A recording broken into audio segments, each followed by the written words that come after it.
Hola, ¿qué tal amigos Radio Escuchas? Muy buenas noches. Es un placer estar nuevamente con ustedes en su programa Eco Iuris Voces del Derecho, un espacio de la Barra de Abogados de Quintana Roo, Colegio Profesional AC. Hoy miércoles 24 de junio del 2026. Estamos pues todos aquí juntos y con el corazón de color verde, así que esperemos que nos vaya bastante bien. Les recordamos que en este espacio tratamos sobre temas jurídicos, pero pues tratamos de explicarlos con un lenguaje sencillo para que sea entendible para todos, y pues lo que queremos es que todo Quintana Roo, todo México hable de derecho, ¿sale? Entonces me acompaña hoy la licenciada Hanna Centeno. ¿Qué tal, Hanna? ¿Cómo estás? Muy bien, gracias. Gracias por presentarme, licenciada. Aquí estamos. Todos agradecemos profundamente de que nos estén escuchando y poder compartir un poco más sobre el derecho de una manera más fácil para todos ustedes.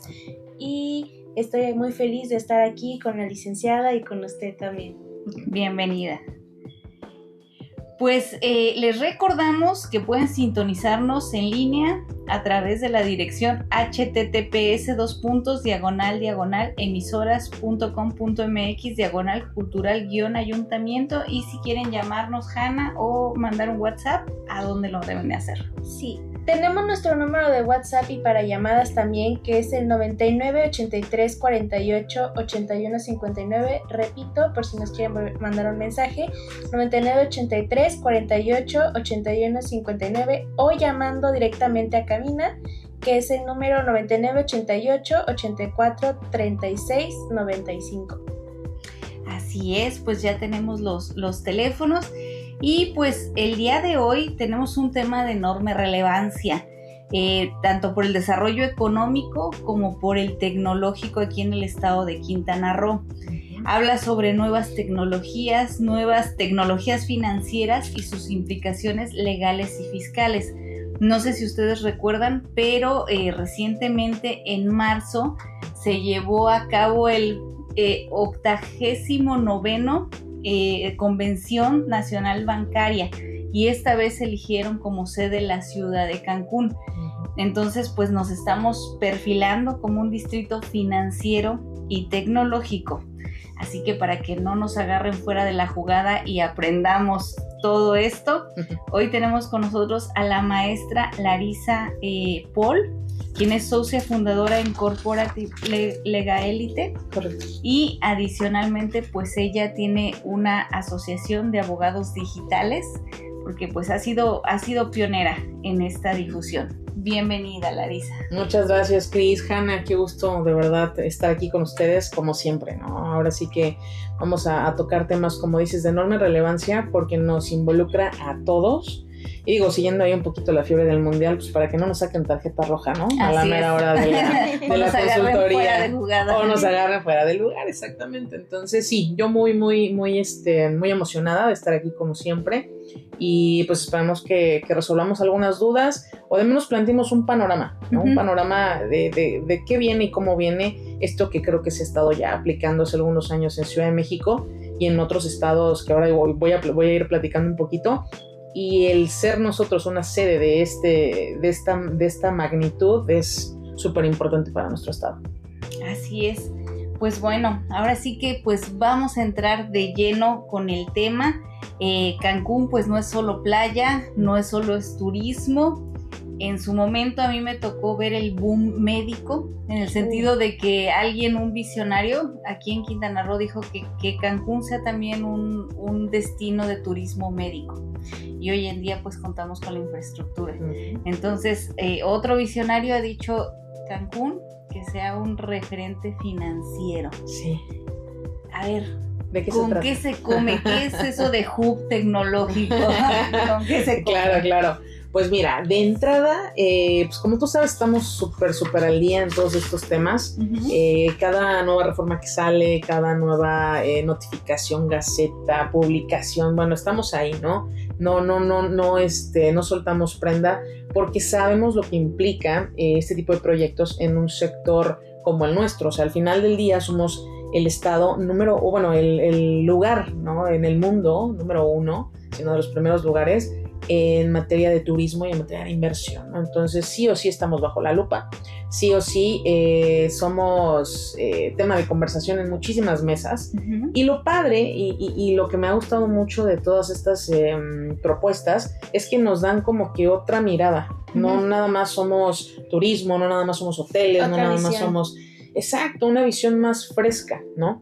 Que obviamente trae un tema muy interesante. Ahora, nosotros estaremos compitiendo con uno de los estados que lleva el número 1 en el país, que es el estado de Guadalajara, ¿no? En algunas ocasiones ya lo he platicado, yo quiero muchísimo a los tapatíos, pero la verdad es que nos han estado ganando mucho en materia de convertirse como, cuando hablo de hub, es como este centro, ¿no? Centro no solamente de investigación, sino también de formación, de creación, de impulso de todas estas tecnologías que han estado surgiendo a lo largo de los últimos 20, 25 años, que no solamente son en materia fintech o financiera tecnológica, sino que también son en materia de legal tech, ¿no? En materia de regtech, que también es como que una versión tecnológica de la parte legal, de la parte, por ejemplo, regulatoria, de seguros. Entonces, creo que nos llevan un poquito a la delantera, pero el hecho de que estén invirtiendo, que dicho sea de paso, la inversión que se está pronosticando es más de 1.3 millones de dólares. Entonces, sí es una muy buena inversión que se está poniendo en nuestro estado y pues obviamente tenemos que empezar a identificar y entender pues qué significa esto de las fintech, ¿no? O sea, para comenzar con algo. ¿Qué es una fintech? Para los que nos están escuchando. Pues mira, cuando hablamos de fintech, creo que todos tenemos ya un ejemplo muy claro cuando queremos sacar, por ejemplo, una tarjeta, ¿no? Son muy conocidas de repente estas tarjetas, que la mayoría son extranjeras de hecho, en donde pues te dan esta tarjeta con 2,000 pesos de crédito, uh-huh, o que puedes obtener ya un crédito, vamos a suponer que el crédito bancario tradicional no te lo otorga. Y entonces estas empresas, porque son empresarios más allá de la estructura corporativa, es el empresario que naturalmente es nacional o internacional quien está viendo en el territorio mexicano una muy buena oportunidad de poder hacer una gran empresa, un gran negocio. Están, por ejemplo, estas plataformas que te otorgan créditos, estas plataformas que te otorgan préstamos, las plataformas que recolectan financiamiento para armar proyectos inmobiliarios, empresariales o de cualquier índole. Entonces, son al final del día una fintech, la podemos definir como esta plataforma que utiliza la tecnología, uh-huh, para volver la parte financiera un poquito más ágil, más masivo, vamos a llamarlo así. Y la realidad es que sí somos pues México es un país consumista, con una economía muy consumista, al igual que nuestro vecino del norte, hay que, uh-huh, decirlo. Entonces somos un target muy muy bueno porque nos gusta gastar, Cris. Es que eso es la verdad, nos gusta gastar. Sí, de verdad que sí. Bueno, sí. Culpable. Sí, siendo culpable.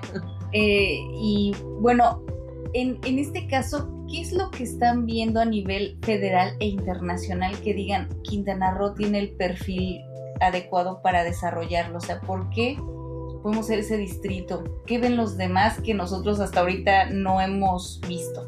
Claro, pues mira, de entrada lo que comentaba, somos un estado con muchísima inversión y muchísima movilidad extranjera. Uh-huh. Nos guste o no, somos un estado muy cosmopolita, que sí o sí trae miradas hacia nosotros, ¿no? A nivel federal, pues representamos un muy buen porcentaje del PIB nacional.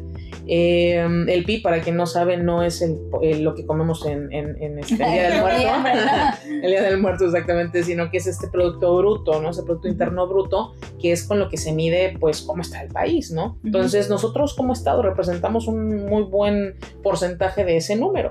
Entonces, creo que al final del día, lo que se ve a nivel federal hacia Quintana Roo, y creo que siempre ha sido esa, es la parte del crecimiento, de la parte de la formación, de la estructura. O sea, realmente nuestro estado, y estoy muy contenta de decirlo, durante muchísimos años, no hace 10, no hace 15 años, sino mucho antes, ha ido dando pasos para crecer.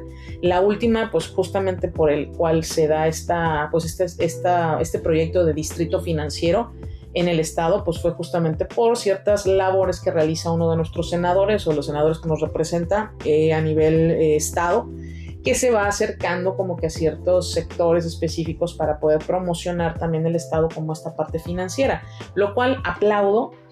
Hay mucho todavía que resolver, se ha dicho muchísimo, se ha dicho que van a haber estímulos financieros, estímulos fiscales, que prácticamente te van a cobijar y apapachar para que el quintanarroense o la inversión extranjera en Quintana Roo pues sea lo más amigable posible.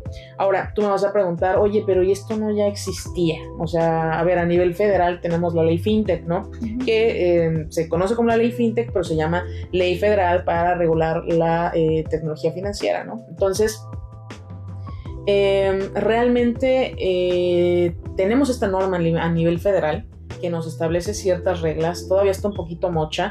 He tenido conversaciones con algunos colegas y amigos ya ahora de Colombia, por ejemplo, en Argentina, y de repente te dicen otras circunstancias que la verdad nos hacen ver muy mal, ¿no? O sea, como que estamos muy atrasados en este tipo de aplicaciones, porque ellos de verdad están muy avanzados en materia de fintechs.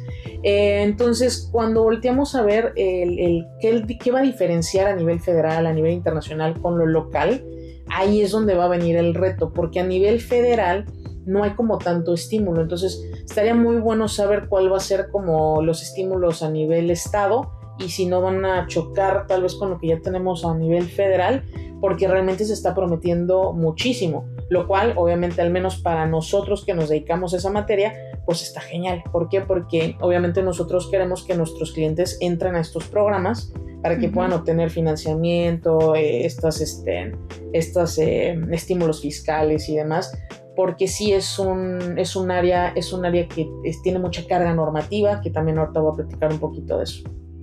Ok, maestra, muchas gracias. Una preguntita, ya que estábamos hablando de que estamos bajo la lupa por nuestra fama, nuestro todo sobre turismo, ¿qué ventajas tenemos, o sea, ventajas competitivas a otros estados? Pues la ventaja competitiva número 1 creo que es la derrama económica. Creo que hay muchos estados que no pueden decir lo mismo que nosotros. No todos tienen esa derrama económica provocada por muchos factores, no solamente el turismo. Tenemos muchísimo desarrollo también inmobiliario, creo que eso también es algo que es importante decirlo. Y creo que nuestra ventaja competitiva también es que creo que somos un poquito más ágiles, tal vez que otros estados más enfocados en el centro, que ya tienen como que ciertas estructuras, y que nosotros al menos, y hablo de nosotros, me incluyo, tratamos de hacer las cosas distintas a como se han ido haciendo. Entonces creo que Quintana Roo tiene mucho talento joven y mucho talento innovador, porque es un estado joven, ¿no? O sea, naturalmente. Sí. Pero la diferencia con otros estados creo que podría ser incluso, aunque muchos la consideren algo en contra, no, yo creo que al contrario, yo creo que la juventud del estado puede jugar muy a favor para quienes saben, como bien dice, ser visionarios, ¿no? Uh-huh. Y ver ahí los puntos importantes. Como una nueva manera de ver las cosas, ¿no? De iniciarlas. Exactamente, una nueva forma de percibir todos estos nuevos modelos. Yo la verdad siempre me impresiona muchísimo los empresarios que están buscando la manera de cómo darle la vuelta a las cosas. Uh-huh. Hay muchos modelos que también les voy a platicar algunos ejemplos para que entendamos cómo se está moviendo todo este mundo tech, no solamente en materia de crowdfunding, en materia de activos virtuales, en materia de tokens, o sea, hay muchísima duda y también hay muchísimo entusiasmo por parte del sector empresarial para poder aplicar este tipo de modelos, y no todos conocen. Y también hay que decirlo, hay despachos que por desconocimiento o tal vez por vender un modelo de negocio no les dicen o no les terminan diciendo la verdad de la tecnología, porque aunque a mí me encanta la tecnología, sé que tiene una limitante. Entonces creo que en un modelo de negocio es muy importante, porque una limitante puede significar millones de pesos, ¿no? Pues me llama mucho la atención este tema, y porque esta tecnología se tiene que desarrollar dentro de la infraestructura legal que ya tenemos. O sea, por ejemplo, tenemos lo de la ley contra la comúnmente conocida como ley contra el lavado de dinero, que uh-huh. es la ley que identifica el recurso de las operaciones. Correcto. Tiene que ver un poco con el INPI, Uh-huh. tiene que ver también pues con materia de patentes, Uh-huh. y pues de quitarnos un poquito esa idea de que todos los negocios tienen que tener un establecimiento, Sí. y que ahora a través de tu celular puedes acceder a ciertos servicios. Correcto. En este marco, ¿qué tipo de empresas pueden florecer? O sea, ¿qué tipo de servicios pueden brindar? O sea, vemos el tema de los créditos, préstamos, pero ¿qué Uh-huh. más ¿Qué más puede pasar? Pues mira, ahí sí voy a hablar netamente de la experiencia y de la práctica. Uh-huh. Todos los días lo que nos llega, literalmente así, bueno, cuando hablo nos llega a la oficina, porque también nosotros uh-huh. Sí tenemos una oficina, obviamente, pero muchos de estos clientes son digitales, ¿no? O sea, también claro, les encanta uh-huh. Todavía remota, entonces también es un perfil muy, muy específico. Pero todo lo que nos llega enfocado al destino está muy interesante, porque han habido empresarios que nos dicen quiero tokenizar un inmueble, hasta empresarios que nos dicen quiero explotar el sector de los trabajadores en el área de turismo, que regularmente son personas que igual y no tienen tantos accesos a créditos, hasta la persona que dice, ¿sabes qué? Quiero crear una especie de tiempo compartido pero digital, y entonces que el inversionista nos deposite a una cuenta en específico, pero no vamos a captar. Entonces empiezan a generar ciertas circunstancias, les voy a explicar cada una, ¿no? De entrada, lo que más nos preguntan y lo que más se requiere, y no hay que perder de vista esto, las fintech que son reguladas por la ley tal cual, son 3 en su gran magnitud, ¿no? Porque hay muchos bemoles. Pero en su gran magnitud, o regulan temas de pasarelas de pago, ¿no? Que son estas plataformas como PayPal, por ejemplo, como Mercado Pago, entre otras tantas. Regulan también todo el tema de las crowdfunderas, ¿no? Que son estas empresas que se encargan de poner al público en general algún proyecto o alguna estructura para que las personas interesadas pues puedan invertir, ¿no? Y ahorita voy a explicar un poquito. Y por otro lado están los activos virtuales, ¿no? Que son las mal denominadas o las mal conceptualizadas criptomonedas, uh-huh. que es mucho más que eso, ¿eh? O sea, un activo virtual hoy en México creo que es el camaleón del derecho mexicano. O sea, para mí el activo virtual es lo que tú quieres que sea en el esquema que tú prefieras que sea. Entonces imagínate eso, o sea, tienes un as bajo la manga, tienes un joker prácticamente que puedes usar como comodín a como literalmente te acomode, ¿no? Entonces, para mí el activo virtual es el más interesante porque termina siendo este camaleón jurídico, ¿no? Y en su gran mayoría se regulan estas 3. Ahora, en el destino, que es Quintana Roo, se da mucho para proyectos inmobiliarios y se da mucho para esquemas hoteleros. ¿Qué pasa, no? O sea, de repente no hace falta el hotelero que de repente llegue y nos dice, oye, fíjate que ahora soy un hotel, pero pues al final yo pago nómina, yo esto, yo aquello. Ahora yo quiero ofrecer créditos a mis trabajadores. O sea, al final del día, si tú te pones a pensar en un hotel, en cadenas de hoteles, pues además de los usuarios que llegan a propiamente explotar los establecimientos del hotel, también tienen a sus trabajadores, que regularmente podrían ser usuarios de alguna forma cautivos. Uh-huh. ¿Por qué? Porque al final pues tú les pagas una nómina. Pero si tú lo conviertes eso en un modelo, por ejemplo, de tecnología financiera, que tú les puedas dar una tarjeta, ¿no? O para vales, por ejemplo, para recibir su nómina, o préstamos, pero a través de estos medios digitales, pues prácticamente que vas a tener ahí pues toda la infraestructura, ¿no? Por otro lado, y eso fue hace poquito, me llamó mucho la atención, llegaron unos empresarios que nos comentaban un modelo por ahí interesante que igual y ahorita lo voy a profundizar, pero eso está perfecto, o sea, de verdad se me hace muy, muy buena su perspectiva. Muy bien, pues vamos rapidísimo a un corte y regresamos con este interesante tema.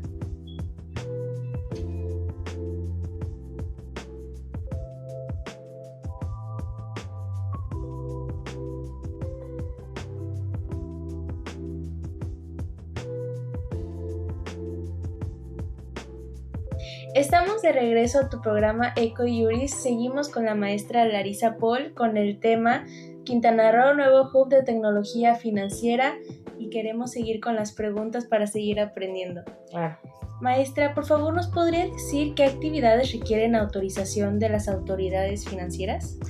Pues para la autorización propiamente hablando son estas tres, ¿no? Que se les llaman las famosas pues IFPs o IETCs o IPFs que literalmente son estos tres modelos que están regulados, que comenté, que son activos virtuales, pasarelas de pagos, crowdfunderas. Todas estas sí necesitan una licencia, o sea, no es nada más que se constituyan. De hecho, su constitución ni siquiera es de la forma regular como se constituye una empresa en una SADCB o así, sino que al final termina siendo una entidad financiera.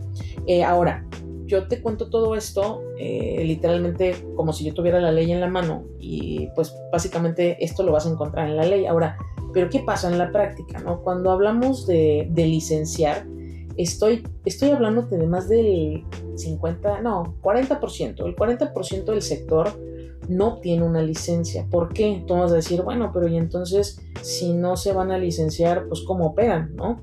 La realidad es que, como lo comentaba hace un momento, la carga normativa para una empresa de tecnología financiera es muchísimo. O sea, no solamente tienes que tener el marco normativo normal, sino el marco normativo financiero, el marco normativo de PLD o de lavado, o de temas de lavado de dinero.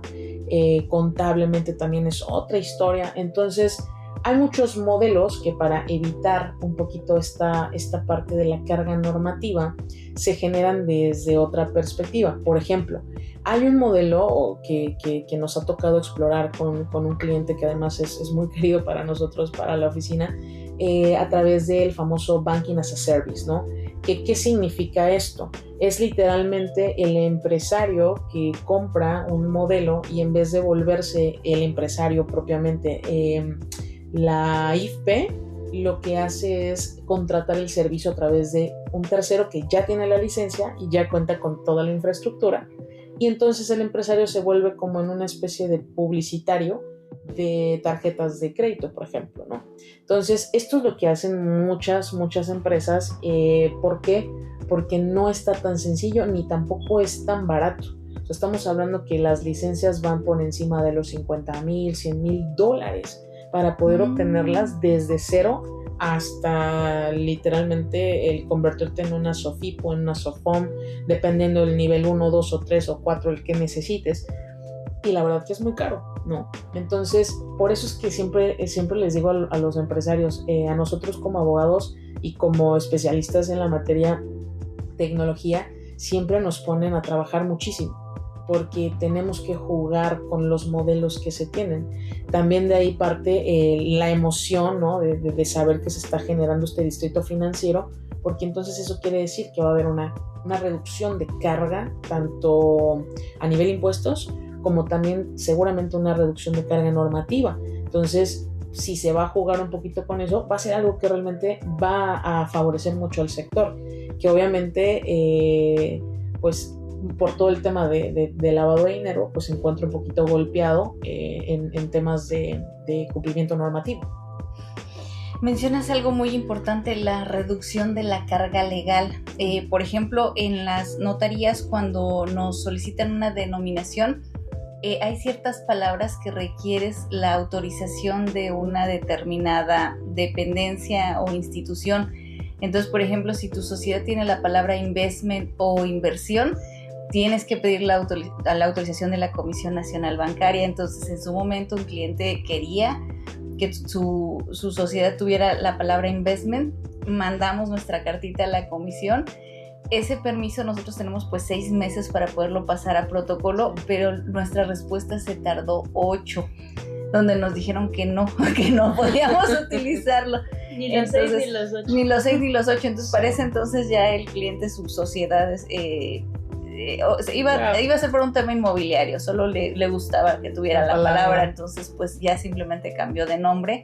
Claro. Pero sí, ese tipo de cosas, los tiempos, el hecho de que, por ejemplo, la comisión pues está solo en la Ciudad de México. Uh-huh. Tal vez ahorita ya pues con la tecnología se puedan hacer mediante medios remotos, hacer esas solicitudes para que si te digan sí o no, puedan ser un poquito más rápido. Y bueno, y esto es así como que lo mínimo, solo podemos llamarnos así. Pero bueno, sí está bastante interesante. Ahorita, pues, por ejemplo, en Quintana Roo, el Código Nacional de Procedimientos Penales entró en vigor. Empezamos a leer las definiciones, ya nos hablan de metaverso, ya nos hablan de blockchain, firma digital. O sea, ya el futuro ya nos llegó, ya está acá. Y pues ahora sí falta hacer como ese ajuste correlativo, porque pues nos falta ajustar el Código Civil de Quintana Roo. Uh-huh. Nos falta también la ley del notariado. Sí. Porque pues como notarías, pues en algunas ocasiones los clientes, si un cliente nos habla y nos pregunta sobre servicios o cuestiones que quizá él en su operatividad sí quiere hacer, pues no lo sabemos y no nos arriesgamos, en el sentido de que es un cuadrito en el cual nosotros nos movemos. Entonces sí se tiene que hacer como que ese ajuste legal. Licenciada, ¿cuáles son los principales riesgos para un startup fintech que inicia operaciones? ¿Qué es lo que se debe cuidar?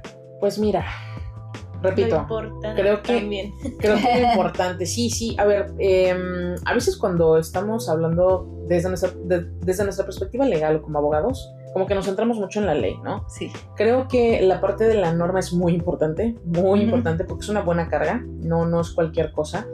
Pero sí hay algo que comparto mucho justamente con los colegas con los que hemos trabajado este tipo de situaciones, es que hoy en día, por alguna circunstancia, el startupero fintech falla primero en el tema del modelo de negocio que quiere implementar. ¿A qué voy con esto?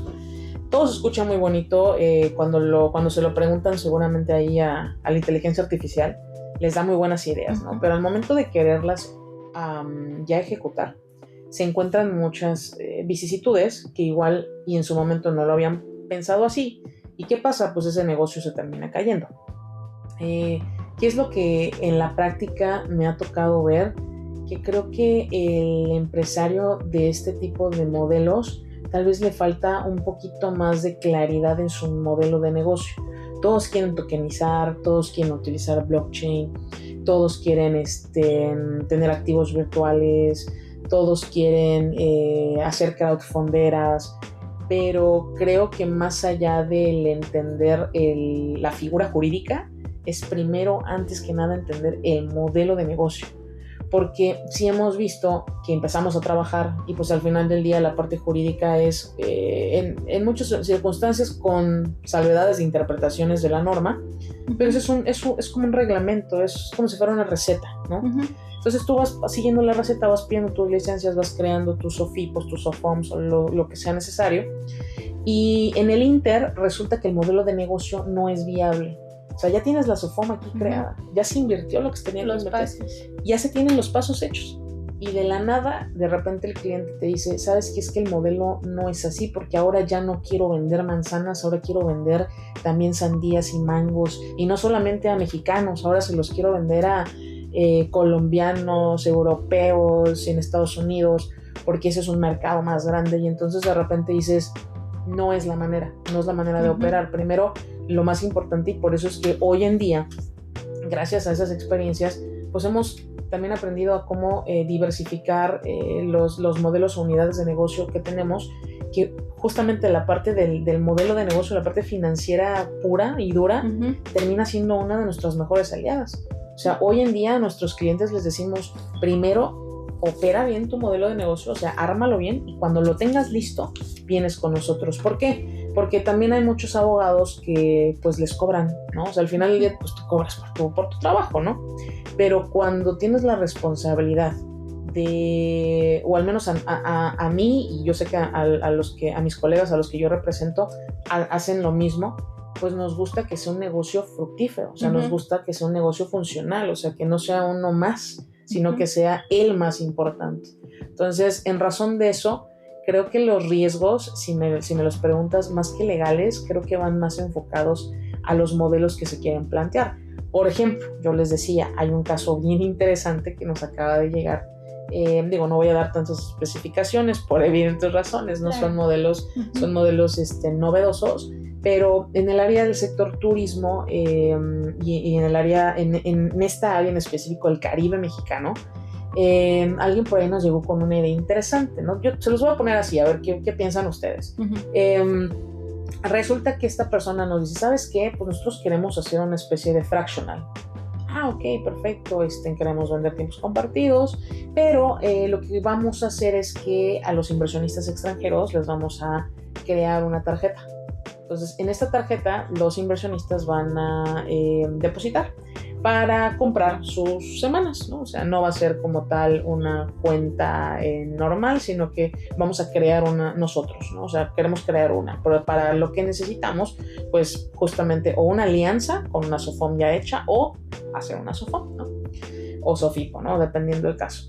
Y lo que vamos a hacer es que con ese dinero, pues obviamente ellos al final del día están aportando como inversionistas, lo vamos a utilizar para poder desarrollar inmuebles en X lugar del estado, ¿no?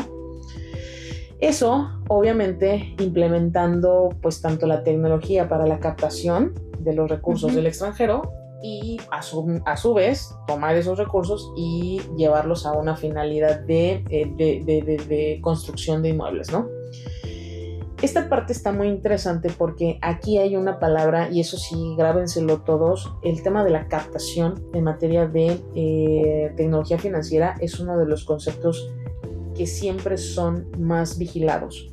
Si tú estás captando dinero de un fondo, entonces necesitas una licencia. Pero aquí está interesante porque se empiezan a desdibujar esas líneas, ¿no? Como, bueno, no estoy captando porque al final estoy vendiendo un servicio.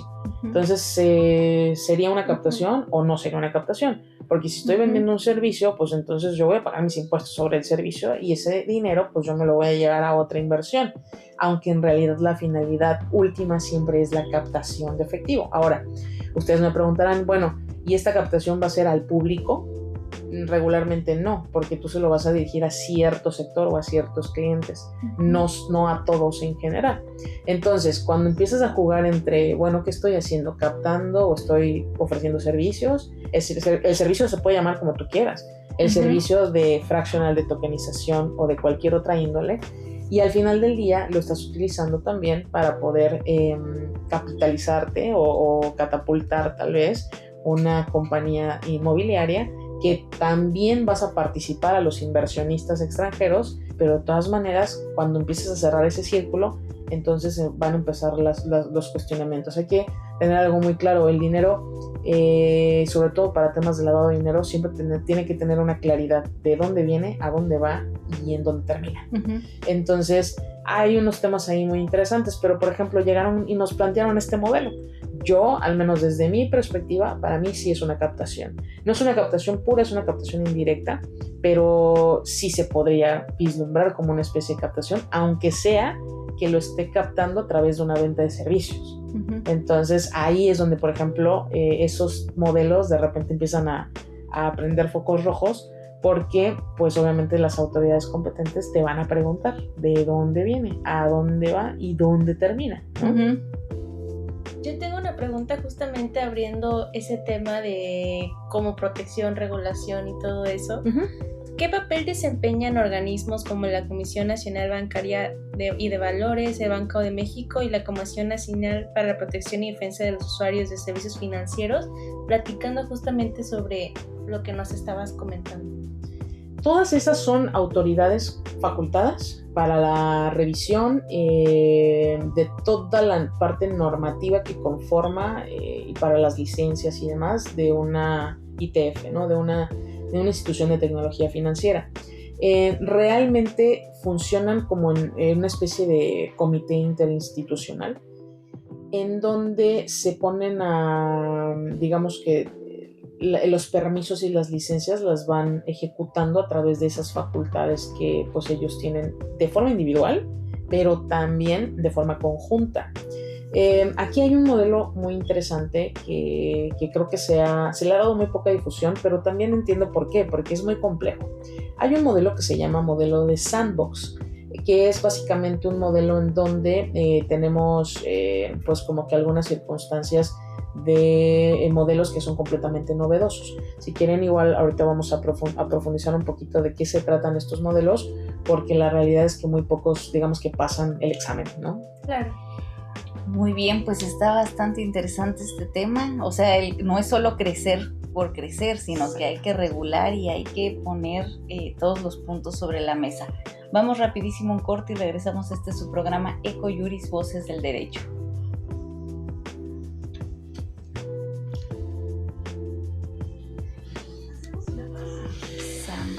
Sandbox.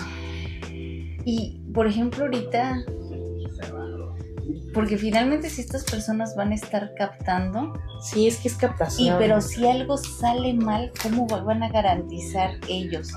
O sea, porque, por ejemplo, entiendo que si un banco quiebra, así como que el Estado los rescata porque dicen, ay, se va a colapsar el país. Sí. Pero, por ejemplo, estas fintechs, si quiebra la fintech, ¿qué es lo que...? ¿quién? Bueno, en el modelo Sandbox, si quieres empezamos con eso, en el modelo Sandbox como que les dan un periodo de gracia para constituirse y tener sus licencias y todo el rollo. Pero en realidad, de hecho, las ITFs, no quiero hacerlo muy técnico porque también es un poquito complejo. A diferencia de las SOFIPOS y de las SOFOMES, por ejemplo, el tema de las ITFs realmente no es igual, porque las SOFOMES y las SOFIPOS te piden casi como, creo que 51 millones, una cosa así, ¿no? Muy, muy, muy elevado. Y para las fintech realmente es muy poquito, estamos hablando de más o menos como 700, no sé, 700,000 UDIs me parece. No es tanto como, por ejemplo, en el tema de las SOFOMES. ¿Qué es lo que normalmente sucede? A diferencia de estas dos, a la ITF sí le piden que tengas dividido los recursos, o sea, los recursos que puede tener, por ejemplo, para interés y los recursos que capta a través de la venta como tal de la tarjeta. A diferencia de las otras que pues le dicen, no, tú haz lo que quieras, haz tus tarjetas de crédito, débito, haz préstamos, da interés, o sea, haz lo que tú quieras. Digamos que la SOFIPO está limitada por lo mismo, porque como no tiene tanta garantía, no le pone tanto, no le dan tanta acción. O sea, actúa en un mercado muy, muy controlado, pero repito, es la masa. O sea, literalmente ellos le están apostando a la masa, que regularmente es, o sea, si tú le preguntas a los por ejemplo, a aquellos que trabajan en el sector hotelero, en la mano de obra del sector hotelero, pues la mayoría no, a veces ni siquiera les dan créditos bancarios por su capacidad económica. Y estos sí. Entonces ahí es donde empieza la batalla, ¿no? Digamos que si lo vemos desde esa perspectiva, el cliente ideal, pues obviamente son los que tienen los bancos tradicionales. El cliente que no es ideal, pero que es el más numeroso, es con el que trabajan las fintech. Pero también, por ejemplo, si en el hotel les dan los préstamos y luego no pagas, imagínate que tienes un excelente mayordomo, pero es bien deudor. O sea, ¿cómo lidias con eso de que te deben, pero trabaja bien? Pues es que ese es...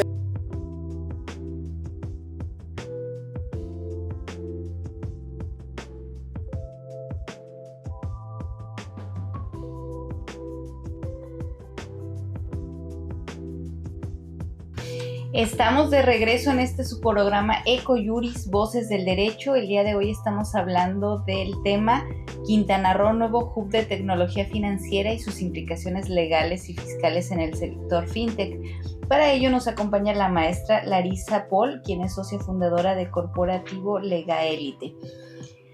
Maestra, estaba mencionando lo de las fintech y el proceso como revolucionario que van a hacer en cuanto al manejo de dinero, porque hoy en día la gente o ahorra quizá en el banco o ahorra bajo su colchón o consigue, o por ejemplo los préstamos del banco, o los pide con sus compadres o hace tandas. Entonces ahora ¿cómo se va a manejar el dinero? ¿Cuál es la expectativa?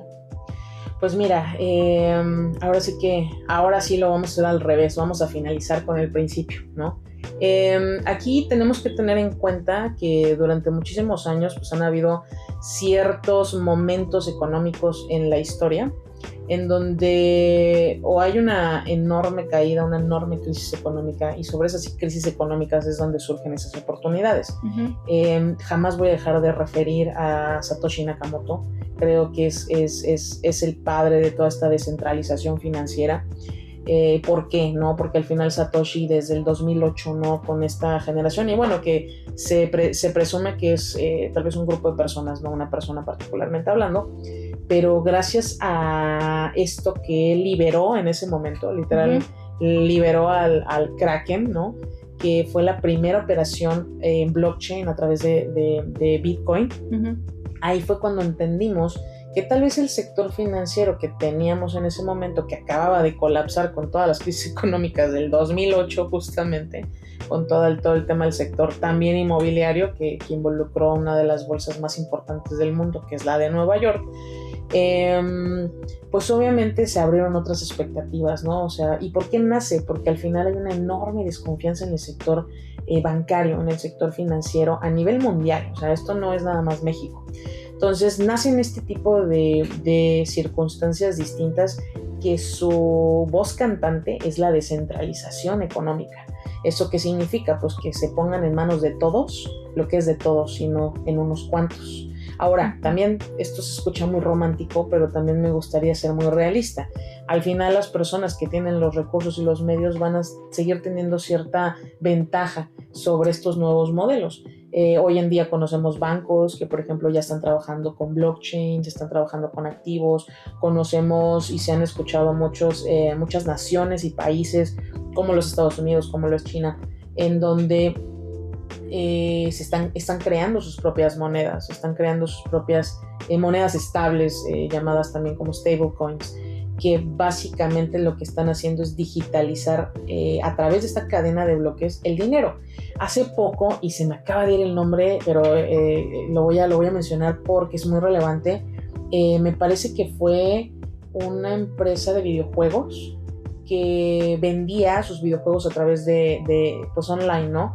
Y la relevancia de este punto es que como ellos ya tienen todos los usuarios, aunque son una empresa de videojuegos, se convirtieron en una especie de banco que podía generar como esas mismas líneas, porque al final los videojuegos los compras desde cualquier parte del mundo, pues al final son activos intangibles, ¿no? Que puedes comprar desde donde sea online. Generaron una especie de banco para poder como que hacer la interconexión entre sus jugadores, que ya son sus usuarios, con los mismos que les compran, ¿no? Y entonces les dicen, bueno, pues ¿para qué yo voy a pagar aranceles y todo el rollo si lo que puedo hacer igual, pero lo puedo vender en línea y de forma directa, quitándome los intermediarios y yendo directamente con el usuario? Prácticamente eso es lo que están buscando las fintechs, ¿no? O sea, tratar de sacar la parte de intermediación bancaria, que por eso nos cobran a todos, y tratar de hacerlo de una forma pues más Robin Hoonesca, ¿no? O sea, como tratar de hacer la parte de la descentralización de esta economía que siempre ha sido jerárquica y que siempre pues han marcado el paso pocas personas, aunque seamos muchas a las que pues les afecta, ¿no? Tú mencionaste una frase hace unos días que me dio bastante risa, pero es cierta, en el sentido de que dices, no les queremos dar nuestros datos al gobierno, pero sí se los damos a Temu. Temu sabe todo de nosotros. Entonces, en este caso, en esas empresas fintech y todo eso, ¿qué va a pasar con los datos personales? Porque pues obviamente si quiero que me presten dinero y sacar mis créditos, pues voy a tener que darles mi información. Claro, es lo que comentaba, para las ITFs la carga normativa es masiva. Y digo que es masiva porque tal vez el modelo de negocio no es tan robusto como los bancos tradicionales, por eso es que de repente se vuelve un poquito una carga, pero dentro de sus obligaciones siempre está y siempre estará la protección de datos, la identificación de los clientes también para temas de PLD, dentro de las obligaciones que por ejemplo le aplican a las ITFs que no les aplican a SOFIPOS o a SOFOMES, está por ejemplo la segregación de cuentas, que no les permiten, o sea, que todo lo que ingrese de los usuarios no forma parte del patrimonio como tal de la ITF, cosa distinta con lo que pasa, por ejemplo, con Sofomes y Sofipos. Entonces, están muy reguladas en ese sentido porque claramente el riesgo es mayor. Y si te fijas, la mayoría de estas fintech hacen préstamos, micropréstamos o micro tarjetas de crédito. ¿Por qué? Porque al final son montos manejables, pero a gran escala. Entonces, parte de la respuesta sería, pues vaya, tienen que cumplir, no hay más, sobre todo porque es un sector novedoso y sobre todo porque también estamos hablando de un sector en crecimiento, y que, como lo estoy viendo ahora mismo en el estado, no solamente está aplicando a temas netamente bancarios, sino que también está aplicando a temas turísticos, a temas inmobiliarios, a temas propiamente de empresas, como la tiendita de la esquina que de repente dice, oye, quiero que me compren en criptomonedas. Y entonces dices, ¿por qué no? Si viene el europeo y viene el estadounidense y viene el canadiense con sus criptomonedas, ¿por qué no? ¿Por qué no hacer que las puedan utilizar en nuestro estado, ¿no? Solo en Tulum me tocó ver así locales que decían se acepta Bitcoin. En Cancún no, la verdad no vi, no sé si... Bueno, es que Tulum es otro planeta, ¿no? O sea, definitivamente, digo, en muchas circunstancias es muy bueno, se avienta mucho, con sus riesgos, por supuesto, pero sí es otra experiencia porque también el asentamiento es netamente muy, ya es muy gentrificado, ¿no? O sea, está muy para el extranjero. Público. Exactamente. Pero al mismo tiempo también dices, oye, pues, ¿cómo le hago para poder entrar a ese mercado? Que, repito, no es ilegal si lo sabes hacer correctamente, si entiendes la tecnología, cómo funciona, para que entonces tú puedas tomar decisiones en razón de hacer lo que tenemos que hacer todos: pagar tus impuestos, reportar tus temas de lavado, y si hacemos esas dos, no tendría que haber ningún problema. Y en este caso, por ejemplo, el SAT ve esta situación y dice, ¿y yo dónde? O sea, ¿cuáles son como estas implicaciones fiscales de las fintech? Pues mira, acabas de tocar un tema que para mí requiere de, híjole, no sé, tal vez una maestría, ¿no? Que es el tema de derecho fiscal en entornos digitales. Que es un tema que a mí me apasiona mucho, que además de que me apasiona, pues ya lo hemos ido trabajando tanto catedrática y doctrinalmente como en la práctica, ¿no? ¿Cómo funciona? Hay muchísimo ojo porque regularmente estas operaciones pues funcionan en online, ¿no? Aquí sí nos están obligando a los fiscalistas a enfocarnos muchísimo más a todo el tema del derecho internacional, ¿no? De hecho, ahora denominado Digital Tax Law, todo lo que son impuestos digitales y cómo funciona, que comenzó hace más de 25 años, gracias a la Secretaría de Economía, en todo el tema de retail, todo el tema de e-commerce. Entonces, digamos que ese es su antecedente. ¿Cómo funciona? Pues básicamente lo que ahora está sucediendo es la generación de nuevos conceptos. Hay un concepto particularmente que está trabajando un colega y un maestro en el Instituto de Investigaciones Jurídicas de la UNAM, que de hecho está haciendo esta investigación doctrinal para poder modificar el famoso establecimiento permanente por el establecimiento permanente virtual. ¿Eso qué significa? Que ya no va a ser un establecimiento físico, sino que virtualmente vamos a tener que identificar dónde se generan más operaciones. Normalmente en el derecho fiscal se establecen como que ciertos parámetros para identificar dónde se va a gravar el impuesto, ¿no? Siempre esa ha sido la pregunta y obviamente cada asunto es distinto, pero regularmente es o en donde se ejecuta la materia económica o en donde en su caso se opera. También puede suceder el software como tal. Por eso es que tenemos muchas empresas, las grandes empresas, que tienen diferentes jurisdicciones, ¿no? Entonces, por eso es que, repito, incluso para estos modelos locales fintech, también les va a tocar a los fiscalistas explorar diferentes jurisdicciones para que puedan ser modelos operables, ¿no? Se escucha nuevo, pero ya tiene tiempo, ¿no? Exacto. Definitivamente es un tema que no ha salido a relucir mucho, aunque es muy importante y algo novedoso para las personas como yo, que apenas estamos iniciando en esto de la carrera de Derecho, de todo, ya recién egresada, pero conociendo nuevos temas que no son nuevos. Exacto. Entonces, ahora sí que hace falta la divulgación de este tipo de de temas. Por eso agradezco mucho estos espacios que creas, Cris, porque la verdad que en el tema de la divulgación está el entenderlo y en también estudiarlo, porque hace falta estudiarlo mucho. Hay cosas que la práctica te ayuda que nunca vas a encontrar en la ley, pero hay cosas en la ley que su interpretación también te puede ayudar en la práctica. Entonces, todo va de la mano. Son dos, o sea, tienen que ser las dos cosas. Tienen que ser, exactamente. Y ya está sucediendo, o sea, ya hay gente ganando dinero con esto, o sea, ya hay gente que gana dinero con esto, o sea, ya es una realidad. Licenciada, ya estamos rumbo a la recta final. ¿Qué le diría a un inversionista que está buscando áreas de oportunidad en Quintana Roo? De entrada le diría, contrata un despacho en Quintana Roo. No te vayas a Ciudad de México. ¿Por qué? A ver, nosotros tenemos muchas alianzas allá, pero la realidad es que cada estado tiene una realidad distinta. Cada estado se comprende de una manera diferente. También lo veo mucho en el tema notarial, ¿no? O sea, de repente hay estados que dices, es que yo aquí lo hago así. Pues sí, pero fíjate que aquí se hace diferente, no porque yo quiera o yo lo diga. Las normas son distintas, pero también la experiencia social, estructural, económica es diferente. Entonces, ¿quieres invertir en un estado? No hay nada como el dicho que normalmente escuchamos, ¿no? A donde fueras, haz lo que vieras, ¿no? Entonces, creo que de entrada sí es importante porque sí nos han tocado, lamentablemente, algunos inversionistas que llegan con proyectos que les arman en otros lugares y de repente aquí ya no aplican igual, ¿no? Entonces siempre una mirada local, una mirada interna siempre va a ayudar mucho. Como segundo punto, no se casen con las tecnologías de moda, o sea, no se casen con la tokenización, con el blockchain y todas estas tecnologías que están de moda y que son muy rimbombantes, ¿no? Que se saborean atractivas, pero a la mera hora cuestan muchísimo dinero, ¿no? El no entenderlas. Entonces creo que lo primero y lo más importante, o lo segundo y lo más importante es genera bien tu modelo de negocio. Arma bien tu modelo de negocio. Habemos despachos que nos enfocamos de forma integral a esa valoración.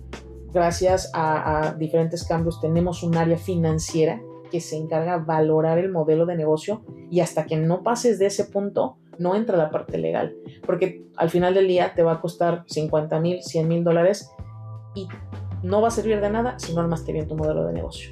Y como punto número 3 y último, porque también es muy importante, ármate también de la parte normativa. ¿Por qué? Porque al final del día cuando tú quieras, vamos a suponer que tienes tu modelo de negocio, ya la hiciste, ya eres famosísimo, ya está tu negocio operando y ahora lo quieres hacer crecer aún más y te vas a buscar inversionistas en otro país, lo primero que te van a preguntar es ¿cuál es tu marco legal? ¿Cómo pagas impuestos? ¿Y cómo se genera tu modelo de negocio? Y lo hemos vivido. Han habido empresarios que no tienen ninguna de las tres. Cuando quieren pedir inversión, el inversionista le dice no tienes nada, no tienes marco legal, no tienes equipo jurídico, yo no le puedo invertir a un negocio así. Entonces, esas son mis 3 recomendaciones. Que creo que claro, porque al final, si México tiene una norma, hay que aplicarla. Entonces, esos serían un poquito los consejos. ¿Cómo podemos localizarla? Pues yo particularmente Larisa, estoy en redes sociales igual así como Larisa_Paul en Instagram y Facebook. Compartimos varios pues ejemplos, casos reales de la vida diaria de los abogados y de los contadores. Y también están las redes sociales del corporativo Legalit, así lo encuentran, o @Legalit en Instagram, Facebook, y a través del número de teléfono 9981-657864. Ahí también estamos atendiendo y resolviendo dudas o generando más dudas también. Así es. Pues muchas gracias a todos, Hanna. Un placer también estar contigo. Maestra Larisa, como siempre, es un placer escucharla. Un gusto, abogadas. Gracias a las dos.